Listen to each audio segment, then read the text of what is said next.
Hey everybody, this is Tracy here with another edition of A View from Tracy's Point. And we are here today for another A View from Tracy's Point shorts where I kind of like just talk about random topics. So yesterday I posted a video where I was out walking our local Skyway Trail, and I told you guys I was going to bring you a video where I was going to do like a juxtaposition between celebrity wives and the whole notion behind the R. Kelly thing about judging women or that women are unprotected and that type of thing. But I came across a video that one of my Facebook friends posted yesterday, and actually she has been on a tangent ever since the whole docu-series aired. But her last video that she made is spoke to some of the things that I was going to talk about in this video. So what I've decided to do is take a different approach on the Celebrity Wives video that I'm about to do now. And then I'm going to come back and play her video for you guys and then give my thoughts on the whole, and it's not even really about R. Kelly or the docu-series per se, but just basically how people get into their feelings and they forget that they were once young, or they were once, have done things in their lives or made decisions or made mistakes. But now, they get on this bandwagon, with things that are going on in social media. They're getting angry. They're falling out of friends with people. And it's just like, it's not that serious. But, just to kind of say, we were all teenagers once. We all made decisions that today we're probably not proud of, that have taught us to be better mothers to our daughters because we've learned from those mistakes. But anyway, we'll get into all of that with the next video. But for this video, we are going to talk about 4 different celebrity wives that over the past probably the past month, because I think the oldest topic happened the first weekend of December. So we got Gizelle Bryant, who is the ex-wife of Pastor Jamal Bryant. We have Aventer Gray, and her, she's the wife of Pastor John Gray, who was at Lakewood Church in Houston, but now he has his own church called the Relentless Church or something like that in South Carolina. Andrea Kelly, who is the ex-wife of R. Kelly. And then we have Mara Brock Akil. So all 4 of these women have released videos or been in the news for some mess concerning their cheating husbands. So let's go ahead and get started with Miss Gizelle Bryant. So Gizelle, I don't know how I came across this video, but if you guys know, Jamal Bryant was recently installed as the senior pastor of New Birth Church in Atlanta, Georgia, which was the church that was started by Eddie Long. And the whole scandal with Eddie Long and the boys and the young men in the church coming out saying that he sexually molested them, and then he ended up getting some form of cancer and he died from his cancer. And so they've had a couple of stand-in preachers. The church thought that they had found a preacher with a guy who has like a spinoff of New Birth in Alabama. But then it was really weird because a few months ago, they had some kind of service. I don't know if it was a Founders Day service or what the service was about. I can't remember. But they brought Eddie Long's son into the service. So when I watched that service and they were giving him his accolades and everything, I thought they were going to name him this new senior pastor. But I knew, like in my spirit, I felt there was going to be a change about to come at New Birth. And so sure enough, a change did come, because in late November, it was announced that Jamal Bryant was taking over at New Birth effective December 9th. And so, it was like 2 weeks notice. And I was just like, really? Because, he started Empowerment Temple in Baltimore. That was his baby. He grew that church. Jamal is very, social justice, He's an activist for social justice, so much to like he changed the backdrop of the whole pulpit in the church, the whole back wall of the church. He turned it into images from different social media marches and types of things that have happened, like with the Mike Brown situation, Freddie Gray, all these people that have been killed. He took pictures from the protests and had these huge murals put up like surrounding the church. Jamal does all kind of crazy stuff, to raise money to feed the homeless, to clothe ex-offenders. Like he does some really great work.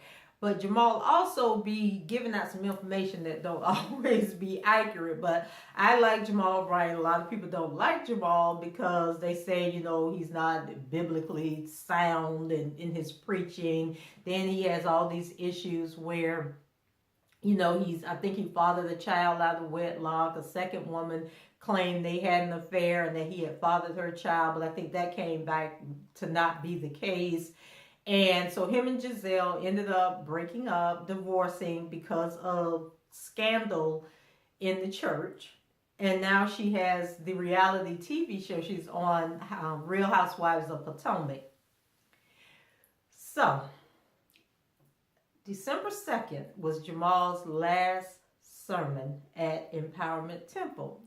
But who shows up at the church service? None other but Miss Gizelle to send him off.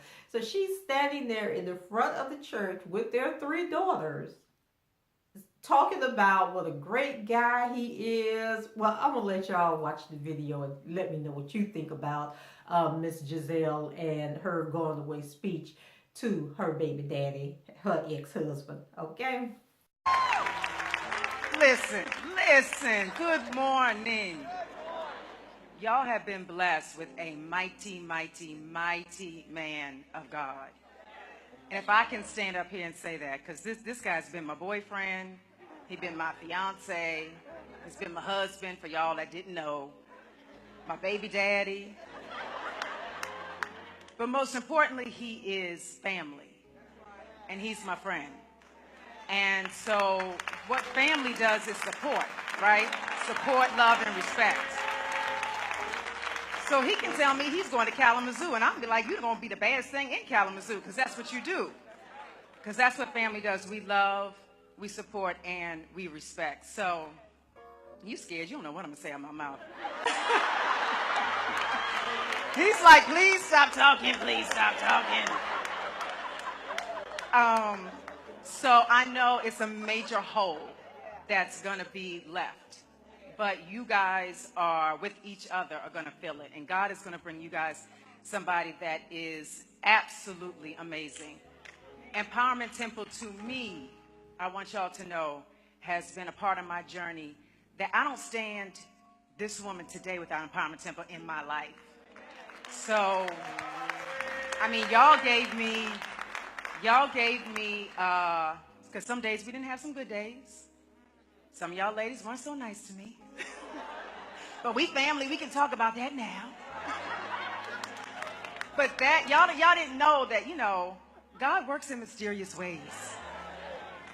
So now I'm on TV and I get paid for being with some women who aren't so nice to me. And y'all gave me the tools to deal with them in a mighty way. And I do it very well. So I thank y'all for that. Also, wait a minute, see, he's scared. He's so scared. He want me to stop talking. I so appreciate, to this day, you all send me so many Instagram shout outs, DMs, just giving me love and support. And that, for me, lets me know that y'all got my back no matter what. Baltimore is holding it down. Empowerment Temple is holding it down for me. And that, I need for you to understand, makes it all worthwhile. I don't want Michelle Obama to be the only forever First Lady. Can I be the forever First Lady?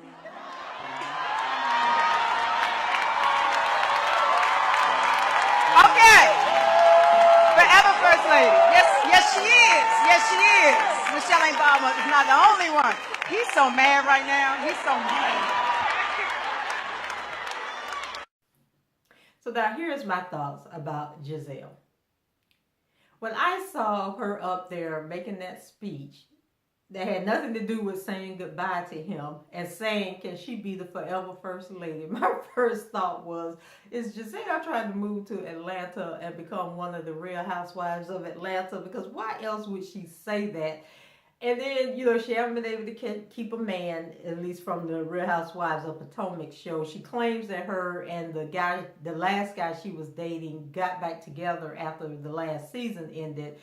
But I'm wondering if that's the case and they're still together, how does he feel about her getting up in church and giving that grandiose speech that she got? Now, I'm telling y'all, if Gizelle show up in Atlanta, I'm just going to be done with the whole situation, because she just strikes me as an opportunist. And Real Housewives of Potomac is an okay show, but I don't think it has the same level it's probably one of the lower Housewives shows.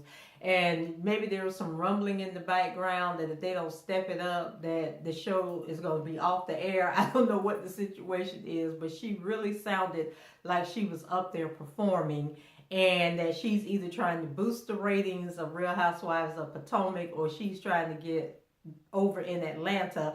And I'm sure that Jamal got a huge raise when he accepted that role at New Birth.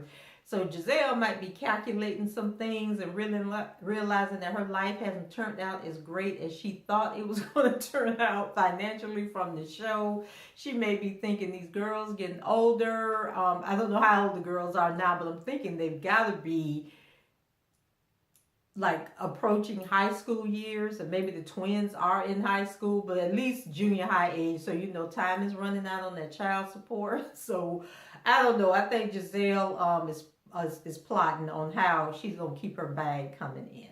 So then our next couple we're going to move over to, since we're going to keep it in the church, and go with Aventer. I don't know what that woman's name is. Aventer Gray. Pastor John Gray's wife. So if you follow John Gray, you know that they recently celebrated, I think it was their 8th wedding anniversary. They had this beautiful recommitment ceremony. And actually one of my Facebook friends, a girl named Lisa Zachary, actually did the decor and the design for the wedding and the reception. I know she did the reception, but I think she did the wedding also, the flower arrangements and all of that. And just beautiful. Purple is my favorite color, and there was like a lot of purples and fuchsias and silvers. Oh my God, it was just beautiful. So then after the 8th anniversary recommitment service, he was back on social media getting blasted because he gave her a $200,000 Lamborghini, and I think the Lamborghini was for her birthday. So people were all outraged about that. And personally, I don't have a problem with the man giving his wife a $200,000 Lamborghini if you got it. I mean, to me, it's no different than a guy who makes $60,000 a year giving his wife, a brand new Nissan Altima. If you can afford it, why not shower her with love? So after the whole Lamborghini thing started dying down, then all of a sudden it came out that he had an affair and may have fathered a child from this affair. So now he's dealing with that. Well, someone dug up some old video footage from 4 months ago, I think it was, where he was actually having he was performing a sermon. And he was talking about past mistakes and having to grow up and everything. So he calls her up to the podium, and he's like beating around the bush, kind of implying that he had cheated on his wife, but not really coming out saying, I cheated on my wife, she forgave me, and blah, blah, blah. Aventer took that microphone from him and just broke it down, and I'll let y'all see what she had to say. For us. We know better. We know better. I see you, devil, but you don't want it with me. I get in the eyes of the devil. Do you hear me? You can't have this here, devil. I don't care. I just look cute, but the devil don't want it with me. I put scripture on that strange woman. I put scripture on that strange woman. She don't want it with me, and she don't want it with y'all. Amen. But because I know the tricks of the enemy and I'm learning them every day, I can stand here in boldness for everybody that tried to sneak in. Thank you, because I got closer to God because of it. I got in that word and I was like, shh, shh, shh, shh. Come on here, devil. You don't want it with me. You weak wife for taking care of kids, get in the scripture and find a place of solace and retreat. Don't let the devil whisper to you. Don't let the devil push you out of your purpose prematurely. He would love to hijack your purpose, and he wanted to hijack y'all by coming for this. But it's a no, devil. Hashtag it's a no.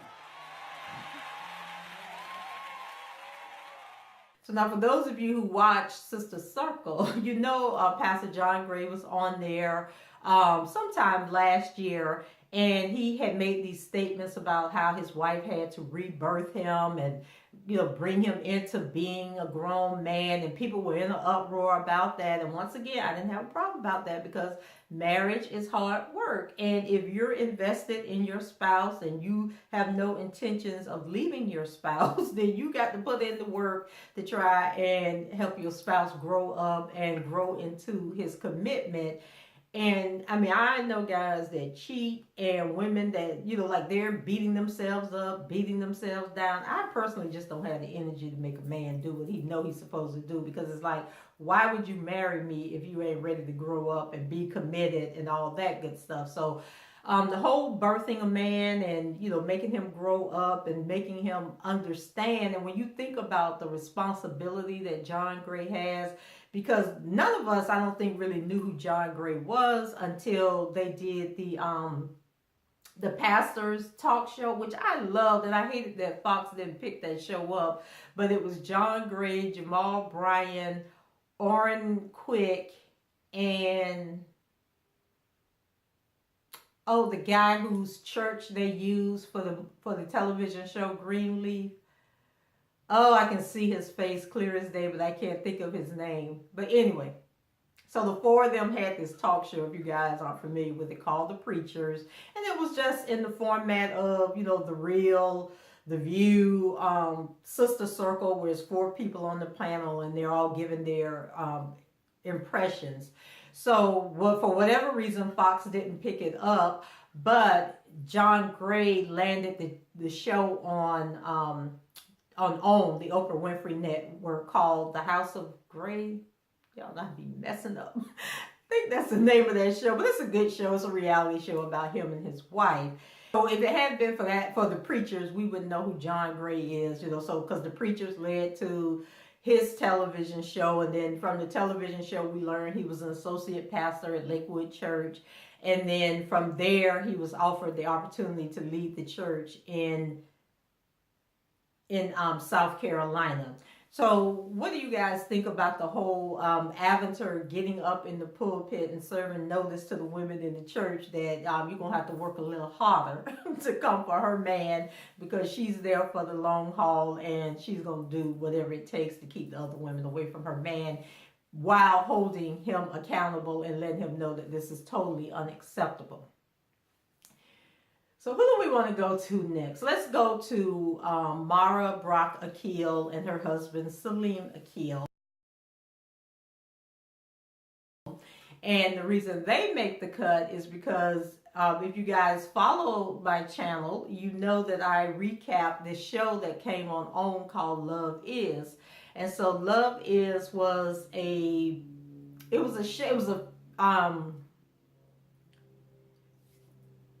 series, not necessarily, it was supposed to be based on their relationship, but they used fictional characters. So they were supposed to be telling their love story, and people were buying into this story. They was like, oh, you know, just missing all the signs on the show. So if you go back and watch my recaps, like, people were upset with me. They was like, oh, you're so critical. You this, you that. You know, I'm like, no, I'm telling y'all that this ain't what it appears to be. And I even pointed out how, you know, they made it seem like the character on the show, Nuri, who was supposed to be Mara, had pretty much saved Yasir, who is the guy that's supposed to be Salim. and how, he was this struggling artist. He was broke down, didn't have no money, didn't have no hope, no opportunity. And I told y'all guys that Salim had already produced a movie that had been shown at the Sundance Film Festival before him and Mara ever met each other, and that there was just so many discrepancies, because then they had where Yasir's character had a son, and like where he was from and all of that stuff was true. But in real life, Salim has two children, and one of his children he fathered when he was 13 years old. And his mom actually spent time in prison, and while she was in prison, he was actually left alone on his own, like raise himself, and she would have people come in and check on him.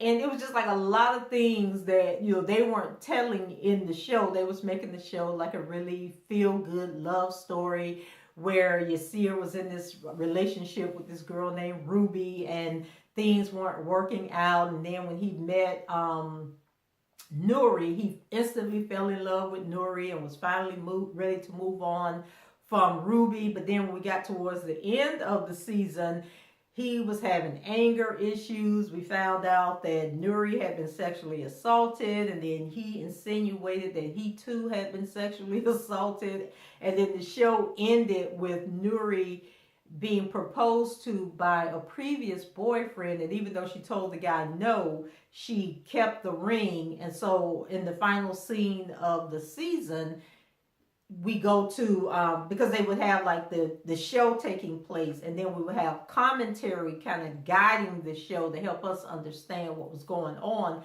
with what was supposed to be Nuri and Yasir in their older years and their current years. And so he storms out. So when we get to the older Yasir and Nuri, it comes out that she kept the ring, because he says, whatever happened to that ring? And then she kept the ring. So he got angry and he stormed out. So that was the cliffhanger for the season ending. They were already renewed for season 2. Well, back in November, this chick named Amber Brenner comes out with these lawsuits against Salim, basically saying that they had been in a 10-year relationship, that Mara knew about the relationship,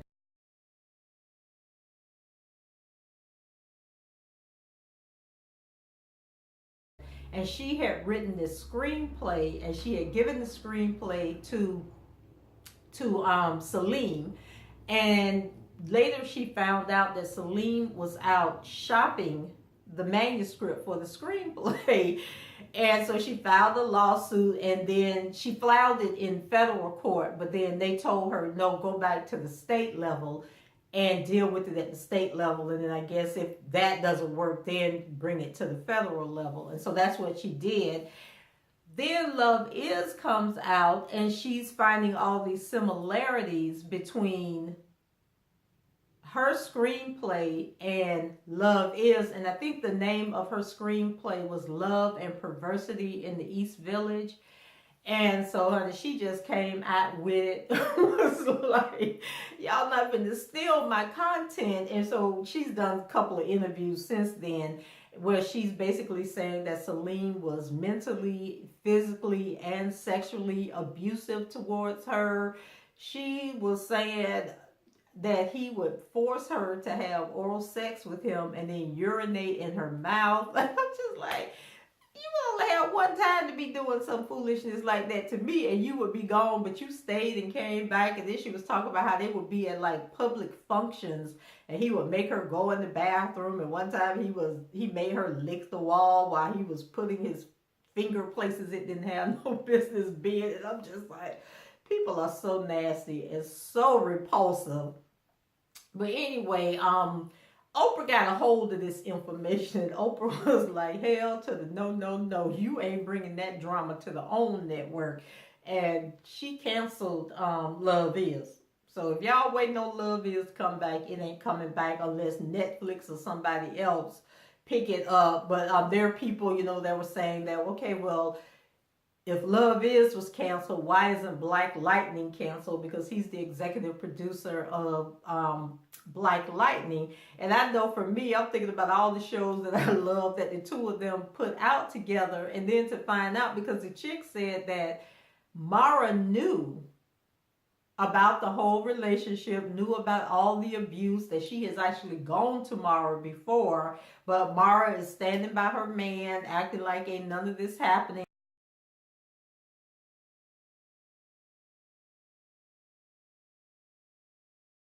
So after the show was canceled, Mara put out a statement saying that she was really disappointed, you know, that the show was canceled, that she was hurt for the cast and the crew because they were so talented. And, you know, all of this is impacting them. And she said basically that Amber is lying and none of this stuff is true. And that was all she had to say about the situation. And I was just like, well, I guess if you done sat there and watch your man have an affair with the same woman for 10 years, it really ain't much you can say. But then to top it all off, I find out that Amber is also married. So I'm like, well, what is your husband saying as all this is going down? Like, did she go to her husband and tell her husband? Or, I mean, was they doing some swinging and some kinky stuff going on where all four of them was involved? Like, this is some crazy Hollywood stuff. So, my last, and Mara don't have no video out there. Mara put that statement out in the press and she was pretty much done with it. So the last story is that doggone Andrea Kelly. So after she was on that docu-series, Crying the Blues, she done been on this promotional tour for the last year, talking about, you know, her situation with R. Kelly, how he abused her, how he treated her, how she was suicidal at one point. Why does this video surface from 2017 of Andrea Kelly in the car with supposed to be her new boyfriend, and she is singing to Happy People and pretty much supporting R. Kelly? So go ahead and take a look. Live. Yes, that is my baby daddy playing in the background. What y'all about? Turn right to I-285 South. Questions, you have passed my test. Happy people, yeah, yeah, yeah.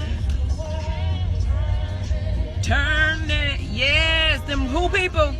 Happy people.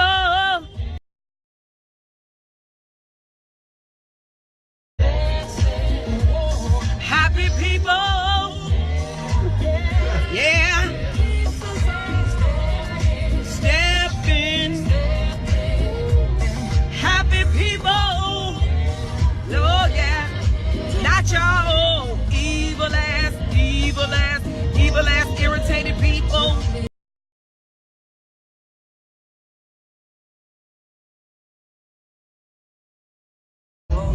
Come on, baby daddy, you better sing. We ain't together, but that motherfucker vocal is right.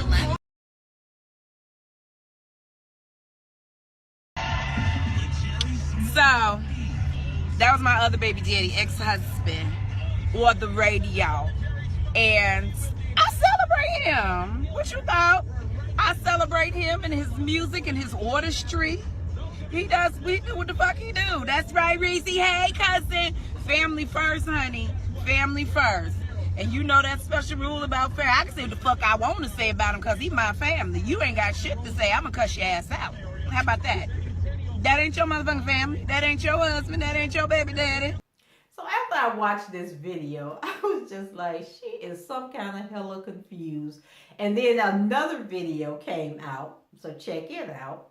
I don't give no fuck what you think about him personally, because we're not talking about that. But what we are talking about, him as a writer, performer, artist, producer, people that he has brought their careers back to life. We talking about from the eyes, he's revamping, bringing back Mr. Biggs and Charlie Wilson, like we gonna be Uncle Charlie, and working on that album from Kelly Price to Michael Jackson, Madonna, Whitney Houston, Toni Braxton. The list goes on and on and on. The man is undeniable. But at the end of the day, he had to do all of that with that dark cloud. But what kept him focused and kept him going is, I have to do this for my children to make sure that they are okay. Because he could have just went under a rock and hid and shit been in shambles and we be the fuck everywhere.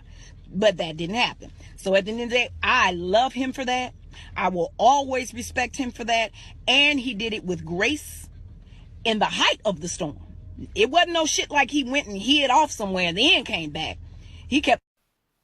So now that was just confirmation that she's really confused. So what do you guys think about her doing these videos during the time that she claimed she was, you know, dealing with the aftermath of her abusive relationship with him, and she's out there trying to tell her story and push her book and all of this stuff, that she's actually on one hand saying, yeah, he did these horrible things to me, but on the other hand, I support him and I'm going to always love and care about him because he's the father of my children. And then she conflicted herself because she said that he had no relationship with the kids, he doesn't take care of the kids or whatever. But then in the video, she's saying that he is a good father, that he is involved in his children's lives and take care of them. And then I found a video from TMZ where they stopped the daughter, and I think this was last year, and was asking her, you know, what do you think about all these allegations, what's being said about your dad? And the daughter was basically like, that's my dad, I love my dad, you know, sometimes family do stuff we don't agree with, but they still family.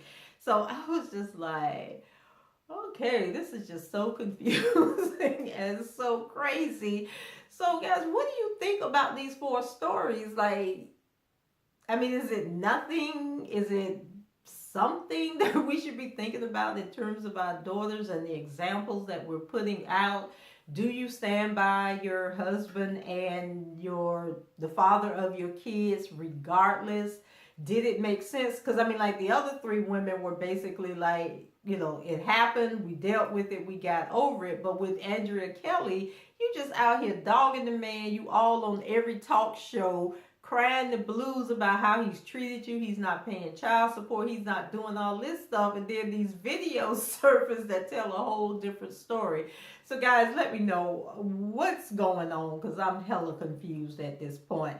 That's it for me. Leave your comments below, rate the video, and subscribe to the channel if you haven't done so already. And until the next time, I shall talk to you guys later. Bye-bye.